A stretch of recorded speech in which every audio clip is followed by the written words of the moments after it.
Hey, my name's Jared Moon, and I'm part of a group of underground athletes you've probably never even heard of before. Most of us don't even have gym memberships. We don't have every piece of equipment known to man, nor do we have a ton of time to train. And we don't need it because we're achieving amazing things without it. We are garage gym athletes, and these are our stories.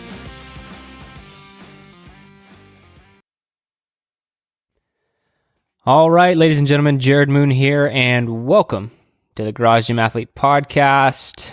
I'm here with Joe Courtney. What's up, Joe? Happy deload week. Happy deload week. I love it. What do you do during deload week? I know you kind of do like different stuff, don't you? Less? Don't you do like bodybuilding during deload or something? No.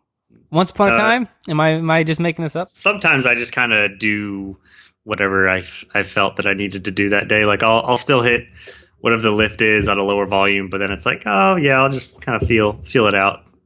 Yeah. And it's more of like a fun, not necessarily a fun week, but more lax as long as I'm doing something related. It's not too intense. There have been some deload weeks where I don't do what's programmed at all. Not gonna lie. Yeah. But I go really light. Like I do treat my deload weeks with some serious conviction. Like I deload. I really deload. I think it's very important to deload in your training and deload in your life. I talked to Brad Stolberg about that on the Better Humanology podcast as a system I implemented many years ago. It's not as applicable in the last couple of weeks because I'm not recording Better Humanology podcasts and whatnot, but I go 3 weeks really busy schedule in work.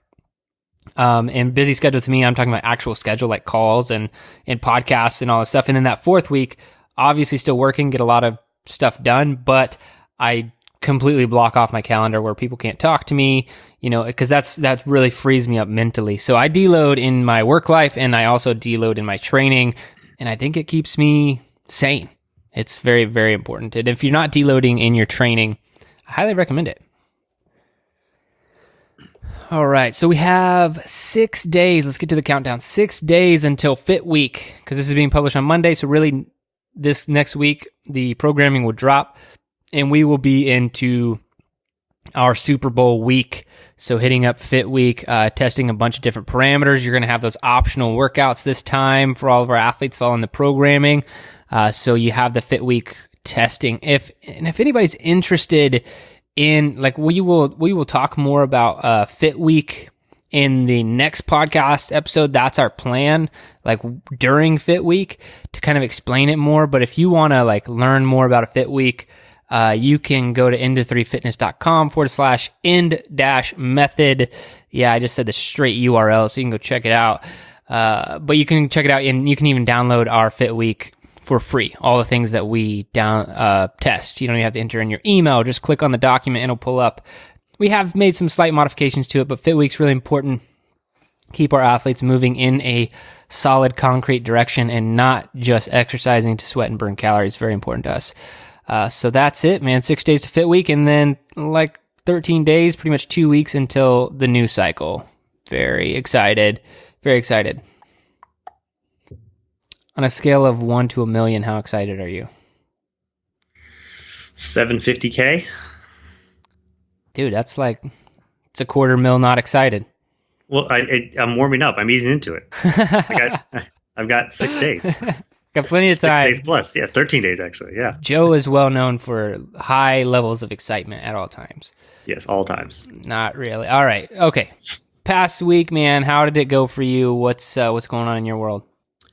Pretty great, because I can basically comfortably get back to squatting over 80%, which this year I've been, for the past 6 months or so, I've been dealing with a hip issue, some hip mobility stuff. I've been getting some pinching pains in my right side of my low back and hip and stuff area. So I've been doing PT for about 3 months now, and now I'm finally getting some hip mobility going on.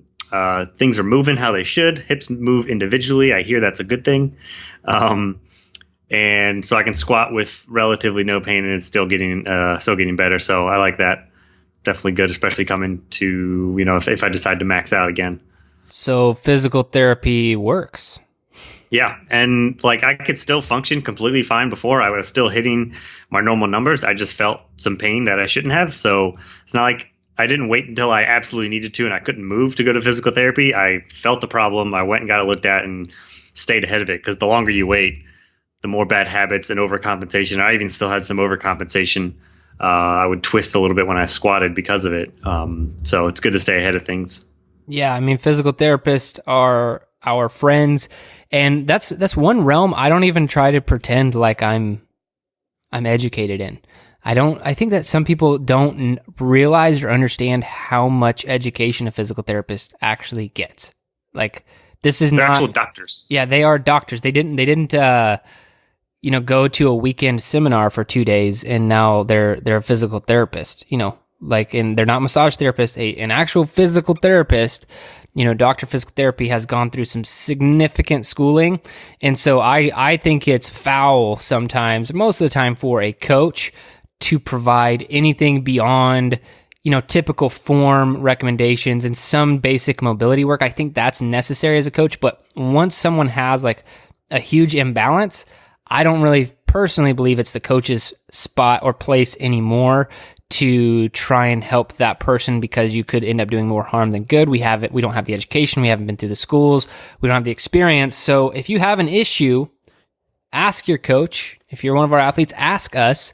But if it looks like it's getting complicated, I will refer you out to a physical therapist. I actually have a really huge network of physical therapists all around the United States. So if you actually need a recommendation, let me know. But physical therapy, it's important and it works. I've actually had the same after back in the day, pilot training, injury, and then surgery.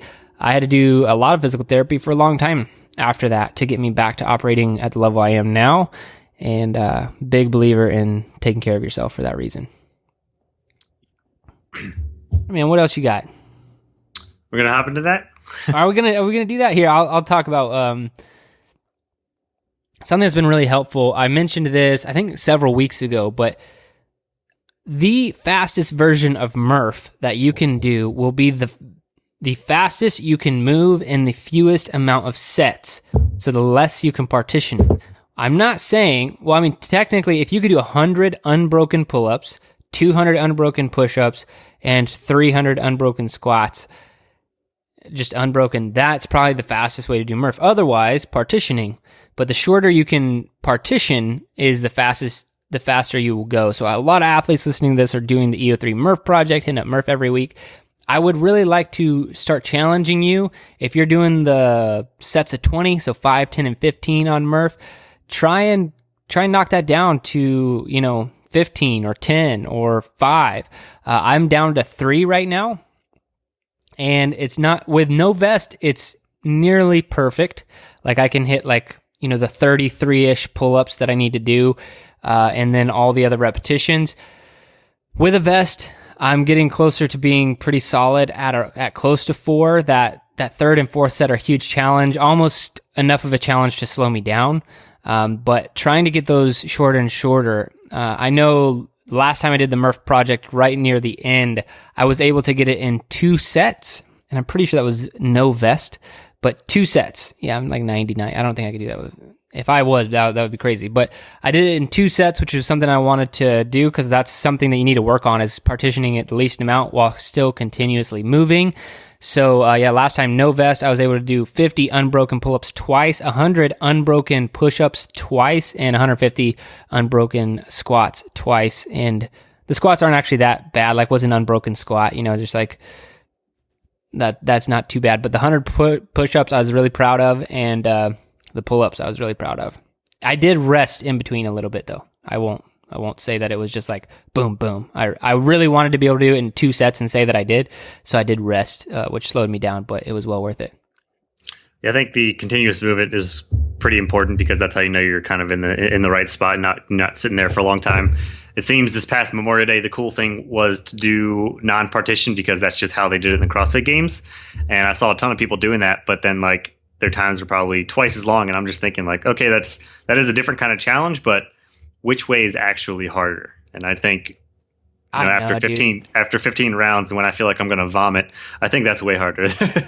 I mean, I think because of my involvement with the Murph workout, I'll be getting this comment for the rest of my life because, someone will find you online, and then they just discovered today that you did a year of Murph 2 or 3 years ago, right? And so now they're going to leave their comment and their 2 cents, which is fine. But I try to beat it out before it happens. Everyone tells me or wants to tell me the hardest version of Murph is run a mile, do everything strict, no partitioning, run a mile. You're wrong. You're wrong. That is not the hardest version of Murph. Maybe that's the most respectable to you, but I've done Murph every which way, and the hardest is going as fast as you can. Unfortunately, that involves kipping pull-ups. I'm not a huge fan of the kipping pull-up either. I'm really not. I like strict pull-ups. I like to be able to do a lot of strict pull-ups, but it's just not as hard when you're doing everything strict and unpartitioned because you have to rest a little bit more because you get to muscle failure really fast. So that was a tangent, man. That was a tangent on Murph, but good nonetheless. So you want to get into a warm-up challenge? Yeah. So since this episode's going to have some warm-up flavor to it, so spoiler. So figured we should give out some sort of warm-up challenge to everybody to try out this week. And my challenge is to encourage anybody to do some banded movements. Now, this could be some of the stretching after you get your warm up or somewhat warmed up, but I think actually doing banded resistance things. So like if you hook it onto a pull up bar and sitting below it and do pull ups but with the band, or hold it to the cage and do face pulls, pull the band toward your face, elbows high, or high pulls, or hooking it under your feet and then around your shoulders and doing some squats or something. Do something banded because you're going to be challenging yourself to stabilize and working a lot of small muscles as you're going through it the entire way. And it's just really good for stability. And then you can flip it and use it to stretch for mobility. So incorporate your bands. And if you don't have bands, then you can find some on Amazon for like $30 for like a 3-pack. $30, 3-pack. I think that's a good challenge. I think I'm going to go completely non-scientific. This has nothing to do with the research or anything. This is just kind of fun. If we're doing warm-up challenges in general, I wrote about this one a long time ago. So doing the Roxanne warm-up by The Police. So the song, should I sing it? Obviously you have to, because I'm not doing it. Roxanne. You know how it goes. That was really good. Anyway, so that song by The Police, find it on YouTube, find it wherever you can find it. Basically, you do jumping jacks during the entire song, but every time Roxanne is said, you do a burpee. And so that is the warm-up. That, like I said, completely non-scientific. It's going to basically not be what we talk about at all today, but I think just for like a fun warm-up sometime, as a challenge, try that one. It's actually a decent workout too if you don't have a lot of time to train. Maybe just like a quick blood flow workout. That's a good one. Really gets the blood pumping. Yeah, I mean, you can even do it before your banded stuff. Takes your heart rate up. Or wake up. When you wake up in the morning, here, I'll just completely... This is my challenge. I just changed it right now on the fly. This is going to be the annoy your spouse challenge. Yeah, annoy your spouse challenge. So wake up. As soon as you wake up, you can go in a different room if you don't want to annoy your spouse. Nope. Turn this song on and immediately perform this. It's going to be a warm-up for life, because a good blood flow in the morning is really going to get the brain going, everything else. This is way more applicable now. So do that. As soon as you wake up, play the song, get going, and see how that makes you feel. I think it will be a game changer for your day. If you don't do something already to get the blood flowing in the morning, that'll be huge. Or I'm just going to throw in another one. If you're a parent that has to wake up your kids in the morning, bring a boombox into their room, play Roxanne, and do your Roxanne in their room until they get up, or just do it. You know what I wish? I wish I was a parent that had to wake my kids up.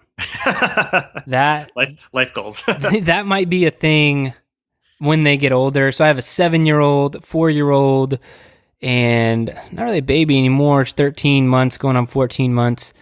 Man, they wake up early, all of them. Like, we have to force them back in. Like, hey, it's not 6 a.m. yet. Can you just stay in your room until 6 a.m.? Time clocks on their door. Yeah, but one day I know that they'll start sleeping in a little bit more. All right. Well, today we are talking about warming up, and we're going to be talking about dynamic stretching and warm-ups in general, because what you can go back and look at this stuff. We'll kind of talk about it a little bit when we get into the topic today, but the actual study is dynamic stretching is not detrimental to neuromechanical and sensory motor performance of ankle plantar flexors. Like you say, rolls right off the tongue, right? But what we're trying to find out is, how dynamic should dynamic stretching be? Because the research is very in favor of dynamic stretching. We'll talk about exactly what that is.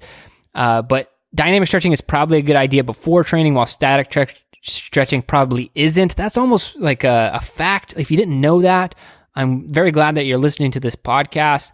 We know static stretching is a poor choice, but when you get into dynamic, like what is right? Because that word dynamic is really loaded. And so how dynamic should it be is kind of what we're uncovering. And so I want to start real quick. The study was not comparing necessarily the static stretching and dynamic stretching. So I'll throw this to you, Joe. Could you briefly describe for everyone what static stretching is? Holding a stretch in one position for a longer bit of time.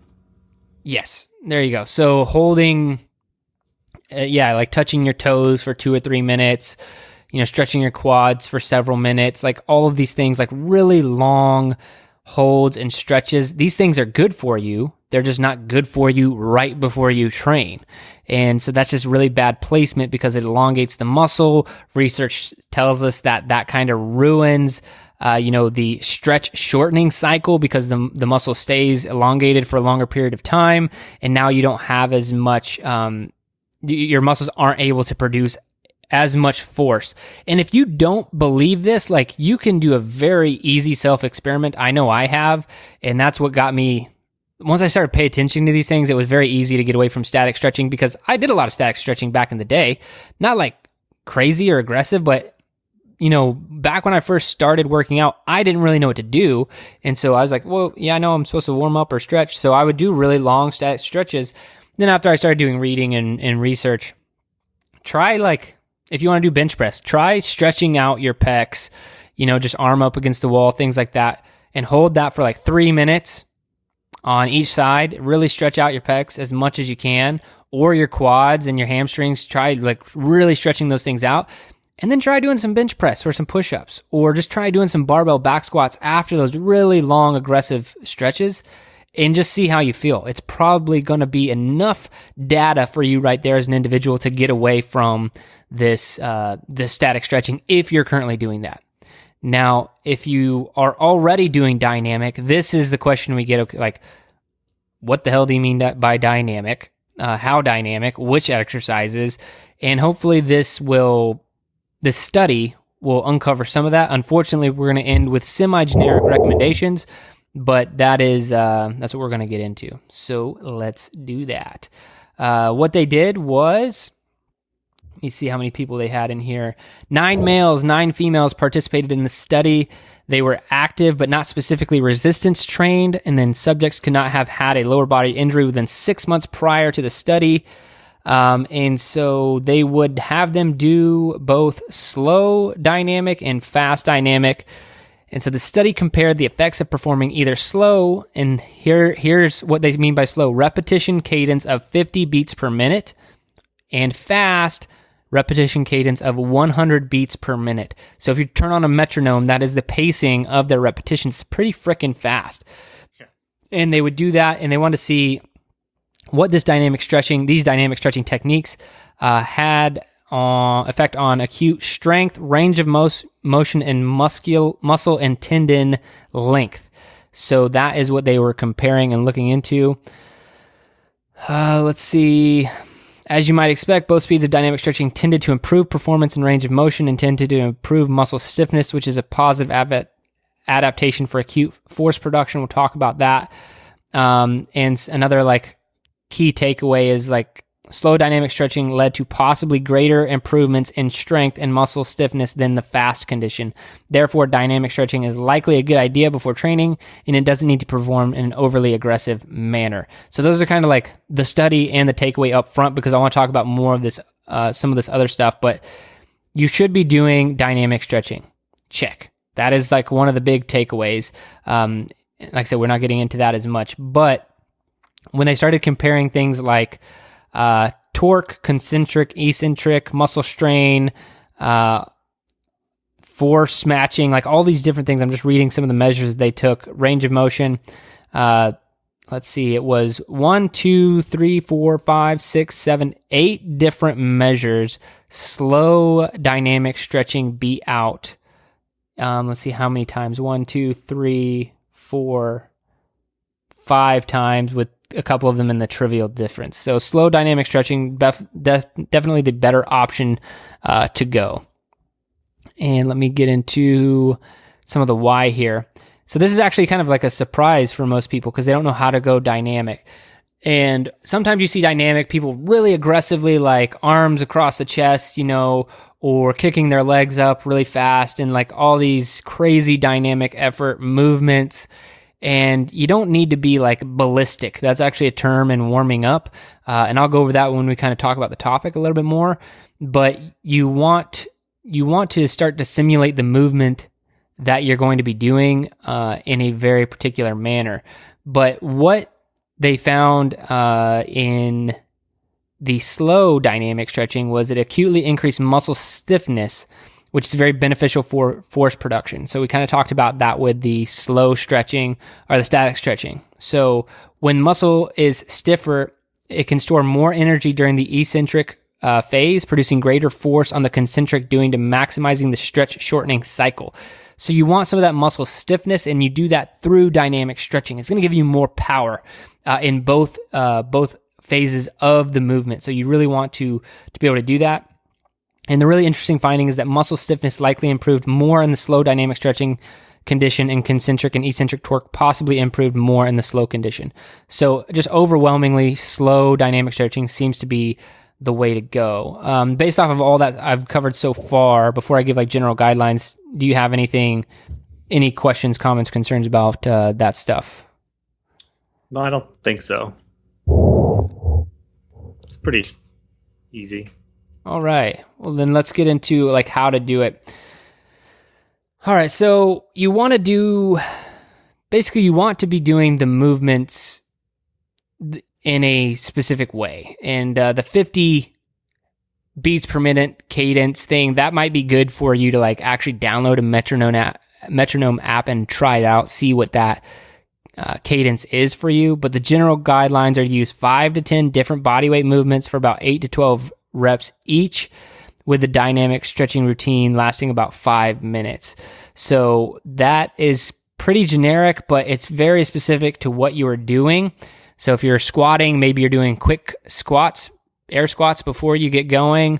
If you're going overhead, maybe you're just doing some quick barbell movements. You can do banded stuff like Joe is talking about. However, you can get dynamic without being overly fast. And I don't like for people to be too ballistic, because I think ballistic with or without load is, for most trainees, is going to increase your chance of injury, in my opinion. I think if you're doing a movement improperly and then you add a bunch of speed to it, and then ballistic speed at that, they're like, it's not good. It's not good for you. So don't go crazy, but definitely be doing dynamic stretching with those general guidelines and at the cadence kind of that we recommended. I think thinking of the reps you're going through, and sometimes we program this, but going through reps, thinking of it in quality versus quantity. So if you had a minute to do squats, you want to actually move through the squat like you would with purpose, if you had weight on your back, not bending over, not looking all crappy, or just versus knocking out a whole bunch of other squats. Because then once you actually do get those quality movements in and your body's warm in that movement, then in a couple of sets you can make those jump squats and actually be explosive because you're already set yourself up. Yeah, so last week we talked about EO3 elements having at least a 5 to 10 minute warm up if you're not warming up due to exercise time, I would suggest that you cut something out off the back end of your training. That's really how important I think warming up is. And I do know a lot of athletes who skip it. I've been that athlete before to where I'm like, no, I don't have a lot of time. Not fully skip the warm up, but like very abbreviated, like 5 PVC pass-throughs and 10 push-ups. So let's go. I've been that athlete before just because I'm pretty mobile. So I don't normally need to like loosen things up. I'm fairly ready to go most of the time. But that doesn't mean I'm actually ready to go. That used to be what I would have a tendency of doing. And that's how I would get injured. I'd have a shoulder issue because I would be not really think that my shoulders need to be that warm. And then we'd be pressing overhead. And then all of a sudden that didn't feel right. And now my shoulders hurt, And so I think adding in something like that. Now, do you use crossover symmetry? Yes. Yeah. When do you normally incorporate that? A warm up or a cool down? Warm up. And you go through the full routine? Or you just mess around? I change it up. I mess around. I have the sheet. I just kind of look at what their stuff on there, and I just do things that I know for that. Yeah, and that one can be pretty good for. I think you gave a great recommendation in the beginning with just using some banded movement. I think that's a great way. Like really light bands.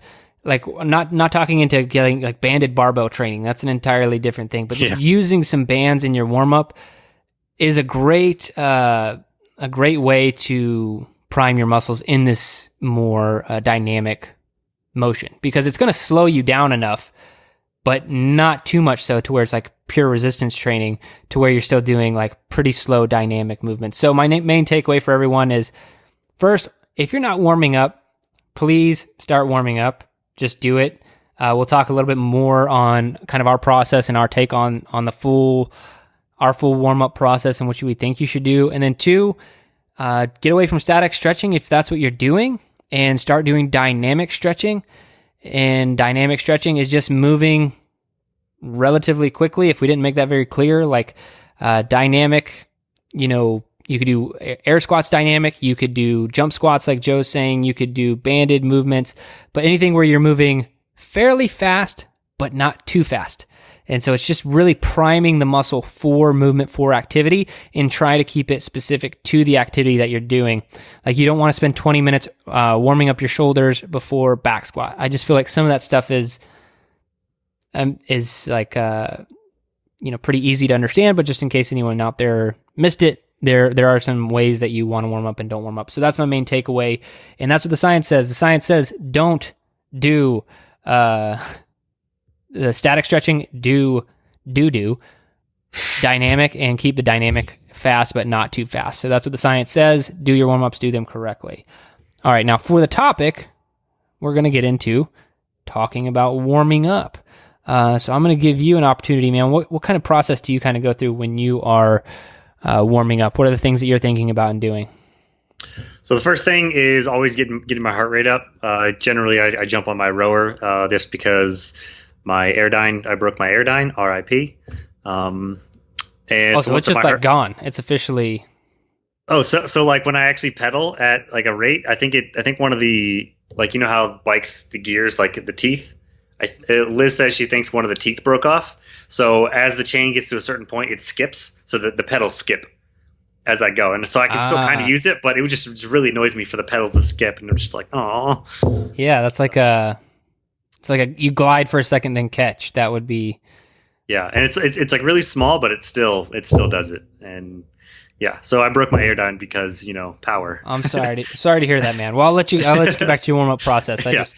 I don't think I fully knew that the Airdyne. I knew it was on its way out. I guess I missed that. Yeah. It's like gone. All right, cool. Yeah. So you get your heart rate up, do something like that, jump rope, whatever, and then after you do that is when I get into certain movements. If it might be a air squats, walking lunges, something that where I'm actually doing the movements, and like we said, not super fast, just going through slow and controlled as I can go. It's almost I almost do my air squats to like a tempo, but I don't actually like count out a tempo. Tempo is just counting in your head, 3 to 4 seconds, slow reps, which is also good to do.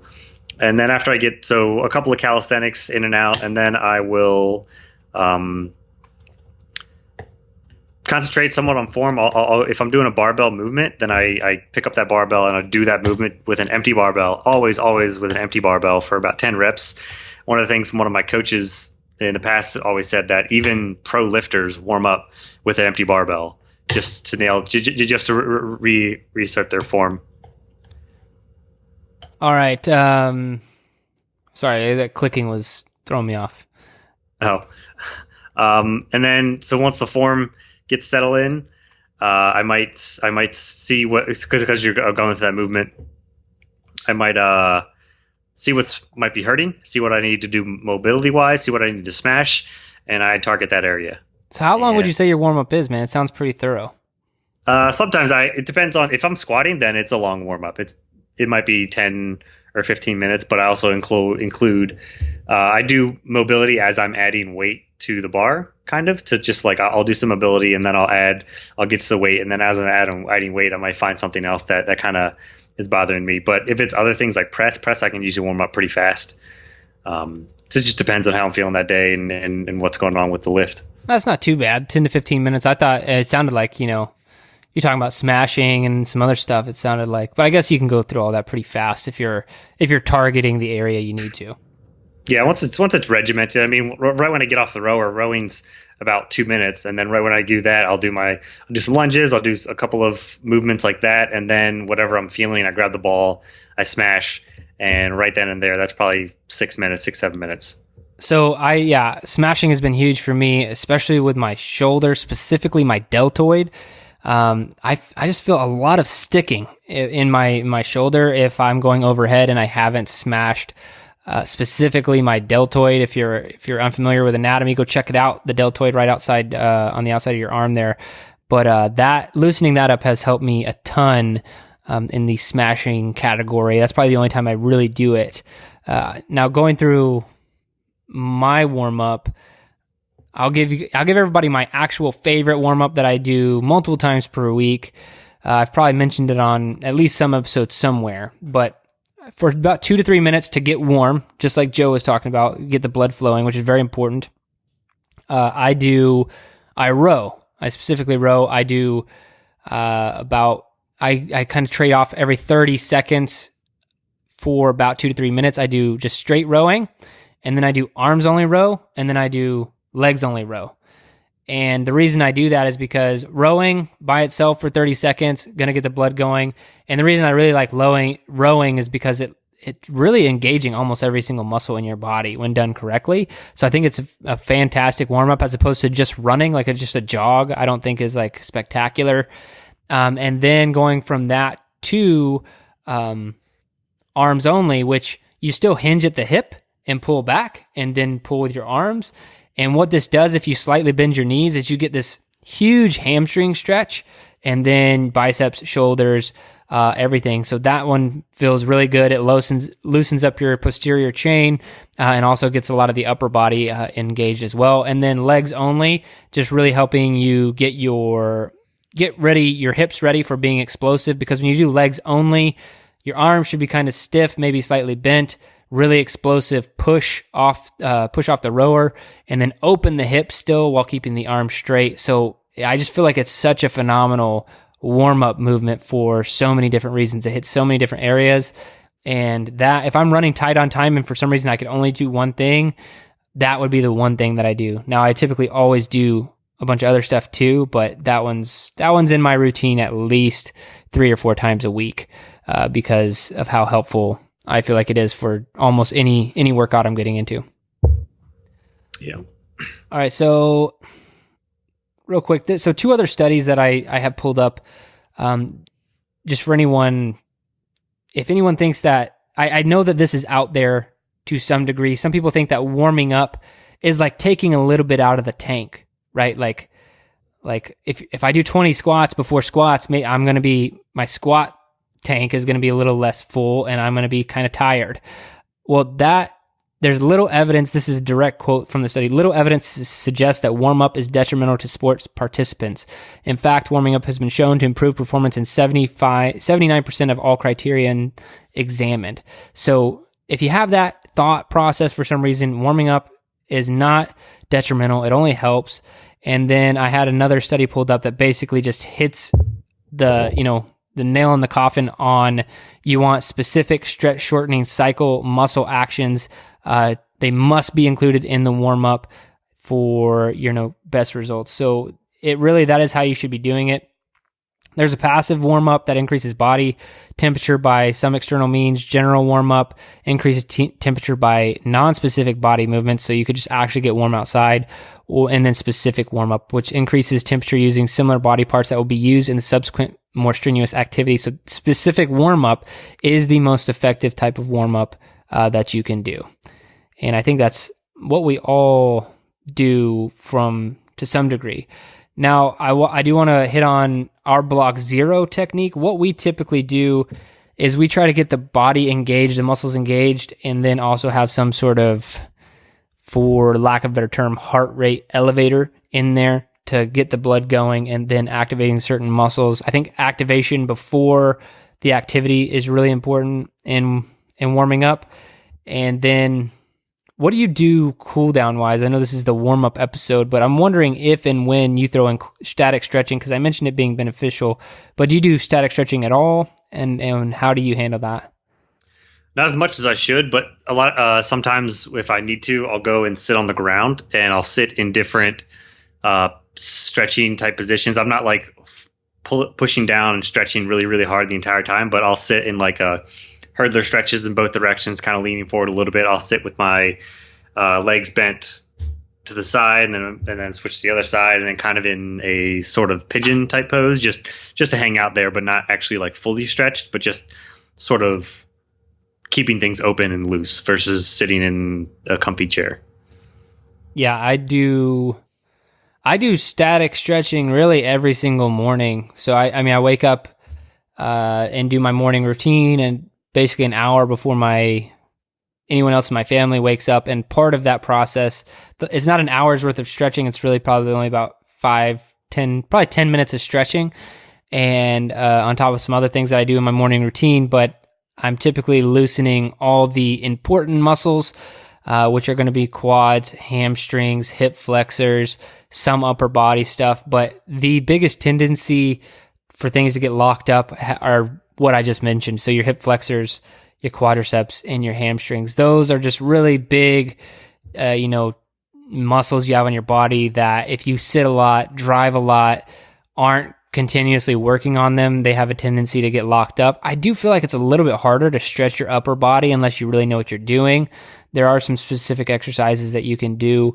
But I also think that there's like a fine line with aggressive static stretching of the upper body that can lead to injury because our shoulder joints are a little bit finicky sometimes. And so be careful with some of those things. Don't put static stretching can hurt, right? Like it can be a good pain in the lower body. Like maybe it hurts to touch your toes and your hamstrings a little bit. That might be good. Typically, if anything's hurting in my upper body, I'm almost going to stop right away just because I don't trust that pain. Like there's a good pain and a bad pain, but that's when I'm doing my static stretching, and that goes a long way for injury prevention. So this really is more cyclical. Warming up, obviously super important, but also having static stretching somewhere thrown into your day, if at all possible, even though you don't want it right before you're training, after training, in the morning, at night. We talked about EO3 elements last podcast episode. Maybe part of your down regulation routine could be some breathing and some light stretching. I think it's really beneficial and I truly believe will make your dynamic stretches more effective if your muscles have the mobility and range of motion to meet their full range of motion in a dynamic stretch, if that makes sense. So like if a dynamic stretch for you is like a really like locked out movement because you just don't have a lot of range of motion and you're just repeating that pattern over and over again, it might be preparing you for that session, but how you're really going to fix that is the long static stretching the night before or in the morning, but just not right before your training. Yep. All right, man, that's warming up. Science says do it and do it dynamically, but not too dynamically. I think we just covered the whole podcast right there.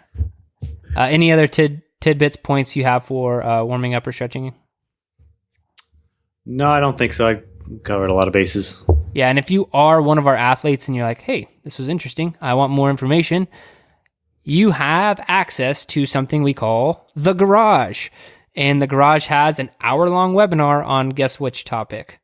Warming up as one of our topics. I talk a little bit about our process in Block Zero, which I've mentioned here, and then Joe takes over that webinar and finishes out on covering a very in-depth with actually some like really good like lower body, upper body stability, miscellaneous stuff. He just has a lot of great information. Joe put together a really rock solid presentation on warming up, way more in depth than this podcast alone, because we were able to do cool things like have slides and refer to things and all that. So if you are one of our athletes and you want more on warming up, want to help develop your own routine, go watch that inside the garage. It's in the members area. And then also if you're one of our athletes, just don't skip block zero. Like do block zero. That's the easiest thing that you could do. All right, now let's get into the workout of the week. Did we like co-program this one, or did you fully program it? I started this one off a little nugget. I had an idea of some movements, and then we sat there, and this was our brainchild of just throwing stuff together. And this was also one where you kept on adding stuff, and I was like, no, that's a little bit too much. And we were like, yeah, maybe it might be at the right spot, or we'll just dial this back a little bit. Yeah, so this one's fun, and that's typically when we get together and program.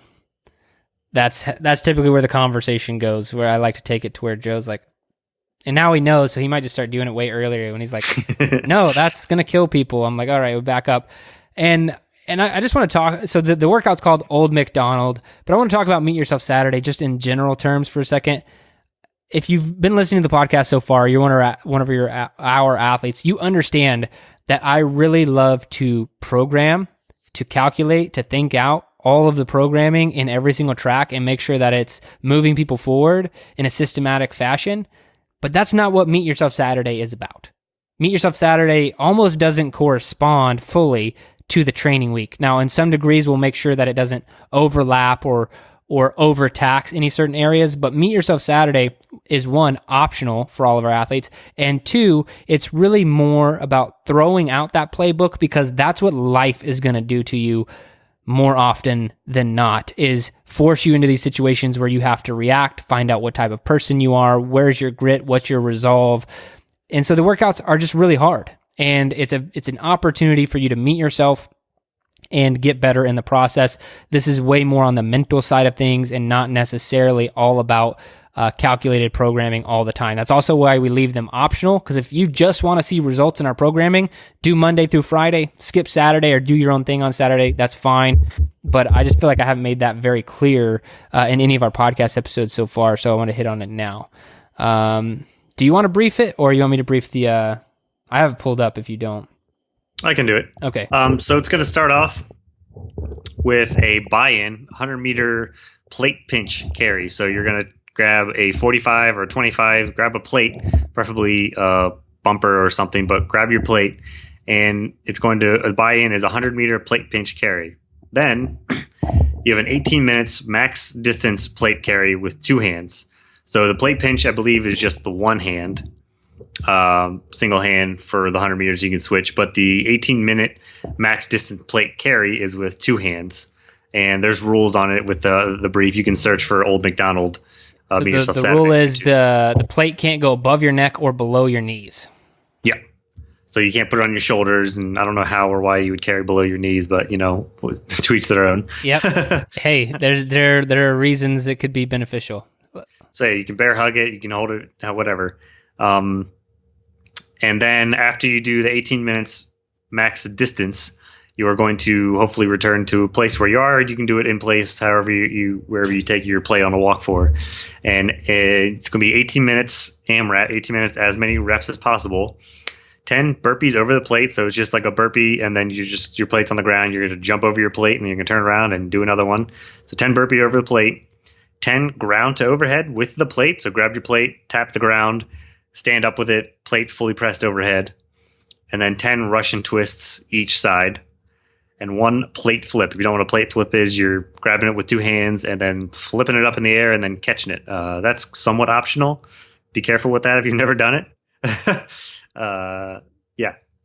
And then ending with basically what you started with in reverse. 18 minutes max distance plate carry as well, 2 hands, same rules apply, and cash out 100 meter plate pinch. That is a workout, man. That is a lot. So you can check our YouTube channel if you want. Check our show notes if you need to see it. If for some reason it was that, I just feel like that's a lot to brief over audio only. But yeah, so there's a lot of moving parts in that. There are 3 different 18-minute portions and a buy-in and a cash out. So it's a lot of different stuff. It's almost one of those workouts where it's kind of hard to remember what you're doing next, like when you're actually doing it. But it's a really good, solid one.